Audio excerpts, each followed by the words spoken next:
Hello beautiful people, నేను మీ Bhavani Teja. Welcome to my channel cook with మీ.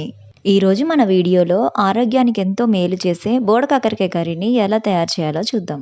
వీటిని కొంతమంది బోడ కాకరకాయ అని, ఇంకొంతమంది ఆ కాకరకాయ అని ఇలా పిలుస్తూ ఉంటారు. ఇంతకీ మీరు మీ ఏరియాలో వీటిని ఏమంటారో నాకు కామెంట్ చేసి చెప్పండి. పేరులో కాకరకాయ అని ఉన్నా ఇవి మాత్రం అస్సలు చేదుండవు.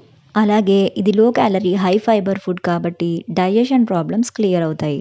అంతేకాదు ఇది తినడం వల్ల బ్లడ్ షుగర్ కంట్రోల్‌లో ఉంటుంది. అలాగే క్యాన్సర్ కూడా రాకుండా చేస్తుంది. ఇలా చాలా ప్రయోజనాలున్నాయి. ఇన్ని ప్రయోజనాలున్నాయి కదా అని ఎక్కువగా తినకండి. ఏదైనా మితంగా తింటేనే ఆరోగ్యం. అదే అమితంగా తింటే అది విషం. సో ఇంక లేట్ చేయకుండా ఈ బోడ కాకరకాయ కర్రీని చాలా సింపుల్ అండ్ టేస్టీగా ఎలా తయారు చేయాలో చూద్దాం రండి.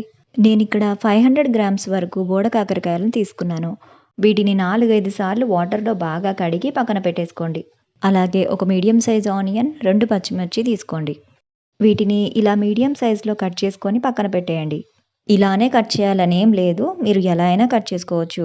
కానీ ఇందులో కొన్ని గింజలుంటాయి. అవి మాత్రం సెపరేట్ చేయకండి. గింజలతోనే టేస్ట్ బావుంటుంది.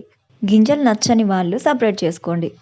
ఇప్పుడు మనం స్టవ్ ఆన్ చేసి పాన్ పెట్టుకొని 3 పావుల వరకు ఆయిల్‌ని వేసుకోవాలి. ఆయిల్ వేడైన తర్వాత 1 స్పూన్ ఆవాలు, 1 స్పూన్ జీలకర్ర వేసుకోవాలి. అలాగే మనం కట్ చేసి పెట్టుకున్న ఆనియన్, పచ్చిమిర్చిని కూడా వేసుకోండి. ఇలా ఒకసారి కలుపుకొని ఆనియన్ సాఫ్ట్‌గా అయ్యి లైట్‌గా కలర్ చేంజ్ అయ్యేంత వరకు ఫ్రై చేసుకోండి. ఆనియన్ సాఫ్ట్‌గా అయిన తర్వాత 1 స్పూన్ వరకు పసుపును కూడా వేసుకొని ఒకసారి బాగా కలుపుకోండి. ఇప్పుడు ఒక 2 నిమిషాల తర్వాత 1 స్పూన్ వరకు అల్లం వెల్లుల్లి పేస్ట్ వేసుకొని, అల్లం వెల్లుల్లి పేస్ట్ పచ్చివాసన పోయేంత వరకు అంటే ఒక 2 నిమిషాల పాటు ఫ్రై చేసుకోండి. ఇప్పుడు ఇందులో మనం ముందుగా కట్ చేసి పెట్టుకున్న బోడ కాకరకాయ ముక్కల్ని వేసుకోవాలి. ఇప్పుడు ఈ ముక్కలన్నీ బాగా కలిసేలా ఒకసారి కలుపుకొని మూత పెట్టేసి 15-20 మినిట్స్ వరకు బాగా ఆయిల్‌లో ఫ్రై అవ్వనివ్వండి. ఈ 15-20 మినిట్స్ మధ్యలో ఒక 2 సార్లు అడుగంటకుండా కలుపుకోవాలి. ఇలా ఒక 20 మినిట్స్ చేసిన తర్వాత ఆల్మోస్ట్ 60% వరకు ఈ బోడ కాకరకాయ ముక్కలన్నీ సాఫ్ట్‌గా అయిపోతాయి. ఇప్పుడు మనం ఇందులో 1 టేబుల్ స్పూన్ వరకు ఉప్పుని, అలాగే 1 టేబుల్ స్పూన్ వరకు కారాన్ని వేసుకోవాలి. ఇప్పుడు ఒకసారి బాగా కలుపుకున్నాక ఇంకొక 10 మినిట్స్ వరకు మూత పెట్టి ఫ్రై చేసుకోండి. అలాగే మధ్య మధ్యలో అడుగు అంటకుండా కలుపుతూ ఉండాలి. ఇప్పుడు ఒక 10 నిమిషాల తర్వాత ఇందులోనే హాఫ్ స్పూన్ వరకు ధనియాల పొడిని వేసుకోండి. ఇలా ఒకసారి కలుపుకున్నాక 2 నిమిషాల తర్వాత బోడ కాకరకాయ పీస్ ఉడికిందో లేదో ఒకసారి చెక్ చేసుకోండి. గింజలు కూడా మనకి సెపరేట్ అవ్వడం స్టార్ట్ అవుతాయి.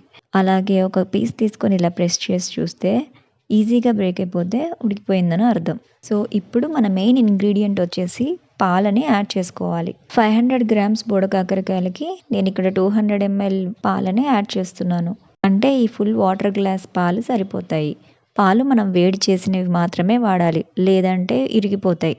ఇలా ఒకసారి కలుపుకున్నాక ఒక 2 నిమిషాల వరకు పాలల్లో ఉడకనివ్వండి. అంతేనండి. చాలా సింపుల్ అండ్ టేస్టీ బోడ కాకరకాయ కూర రెడీ అయిపోయింది. వీలైతే మీరు కూడా ఒకసారి ఇలా ట్రై చేయండి డ్యూడ్. పోయేదేముంది? మహా అయితే తిరిగి బావుందని చెప్తారు. ఈ వీడియో కనుక మీకు నచ్చినట్లయితే లైక్ చేయండి, షేర్ చేయండి. అలాగే కుక్ విత్ మీ ఛానల్‌ని సబ్స్క్రైబ్ చేసుకోండి. మరొక ఇంట్రెస్టింగ్ రెసిపీతో మళ్ళీ కలుద్దాం.